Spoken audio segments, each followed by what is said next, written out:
say a word of prayer for someone, and I'm being pulled in a certain direction. I'm being pulled in a certain direction, and in the vehicle of encouragement. There are some that are listening to me and that will listen to me. You at a place because of circumstances. You at a place because of trials and tribulations. You at a place because things are not going your way. It seems like they never go your way. It seems like the worst always happens. But now you're a believer.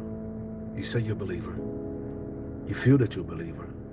But it seems like what the Bible said, what the scriptures has said that would happen, it hadn't happened yet. And so you at a place, if I can say this, you at a place where it's like you're walking through a dry place. Give me 1 second. You at a place. Let me take my jacket off. Got to take my jacket off. It's right here. I'm take my jacket off. But you're at a place where you're in a dry place, and you're discouraged. And see, the enemy, Lucifer, walks through dry places, seeking those who he may destroy. And so I just wanted to come on just live right quick, and I wanted to encourage you with a word of encouragement from God. But also I want to say a quick word of prayer. I want to pray for you. I want to pray, and what I'm going to say is, don't give up. Don't give up. Don't give up. The scripture, even in scripture says that after you've suffered a while. So when you belong to God, there's going to be a process. There's going to be a process of changes that you go through. There's going to be a process of hurts and disappointments that you go through. That's why the scripture, after you suffer, there's going to be a state. There's going to be a place of pain. There's going to be a place of rejection. But there's the expiration date with your suffering. You need to know, those who are listening to me, and let this word echo in your spirit man, echo in your dreams, echo around your friends. There is an expiration date with your struggles. There is an expiration date. You need to know that. And what's happening this particular month of February is almost like it was February, because there are so many people who have been sick. And what I've noticed that the symptoms are so similar. One of the symptoms is body soreness. Another of the symptoms is headaches. Another symptom is congestion in your chest or in your stomach, where your body's going through different aches and different pains. It's just a spiritual attack. And many of you've been going through this. You've been feeling this. You always in this. It seems like when you come out of the sickness, it seems like something happened and you go back into sickness. And in your mind, you thinking something's wrong with you. In your mind, you think, am I okay? Do I need to go to the doctor? Ain't nothing wrong with you being attacked. You just being attacked. And so, but there's an expiration date with your attack.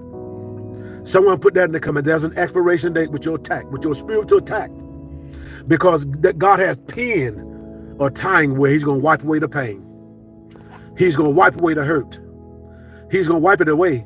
And so what you have to do is, one of the things that I've learned, and I've come to understand, it when it comes to even with people talking about you, talking about me, or hurts, trials and tribulations, what I've done, I've outlasted them. That's what I've done.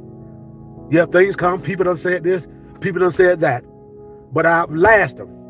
See, that's what you got to do with your trials.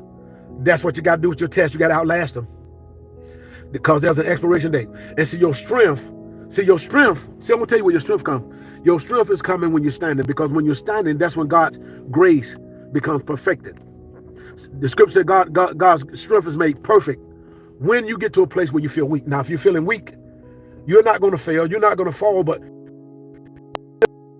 physically, you're strong within. And when you feel weak on the outside, or when you feel like things are coming against you, tap in. Go to your secret place. The scripture says in the book of Matthew, when you pray, go in your secret closet. Right now, if you haven't, go into your secret closet. Whatever your secret closet, whatever your private place is at. And the scripture says to close the door. Close the door in that secret place.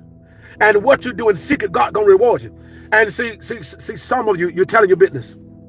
You're saying too much. You're telling people what's going on with you. where you should be telling God. See, because a person can't heal you. A person don't have the power to destroy your body and your soul. You telling the wrong people. That's your true covering. See, a covering is when you tell someone something where you're vulnerable.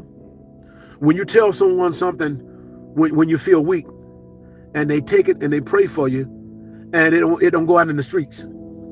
It don't go out in the highways and byways. See, when you tell it to God, see, God got it. God is your covering, and He's gonna bless you, and He's gonna heal you for your obedience. Why do you think in Psalms 91:1, Psalms 91:1, that's a militant term used when there's a time of war. We're in war, spiritual warfare. And in a time of war, the number one man in charge who's over that army will go to the king. We're going to the king's secret chamber. Somebody put in the comment, secret chamber. And in that king's secret chamber, he will reveal to that man in charge his mind, his thoughts, and his plan of attack. And see, God is calling you into his secret chamber where he can reveal to you his mind, his thoughts, and his plan. In other words, his strategy. See, there's a strategy. When the enemy is coming up against you, and you feel like the walls are closing in on you, God has a strategy. God has a strategy. See, God also said that he will not put more on you that you're not able to bear. But even with that temptation, he will provide a means and a way of escape. See, God has an escape plan. You need to know that when you're in danger, when it seems like you've been cornered, when it seems like stuff is trying to buck against you, God has an escape plan. The scripture also says that the name of the Lord is a high tower, and those that run into it is safe and secure. And so whatever you're going to, look up to the high tower and run. See, that's what God wants you to do. Run to him. Run to that secret place. Run to that high tower. And see, because the high tower, even in nighttime, in a high tower, that tower has a light on top of it that can watch and that can shine through the sea. And see, God can shine through your darkness. God can shine through your turmoil. God can shine. See, even David said, night and darkness they are the same to you, God. You created both of them. See, but David said in the Messenger Bible, in my dark place, God, I know you'll be there. You need to know that in your dark place, let this word register and echo in your spirit, man, and regurgitate it. Keep hearing it and keep hearing it. God is there.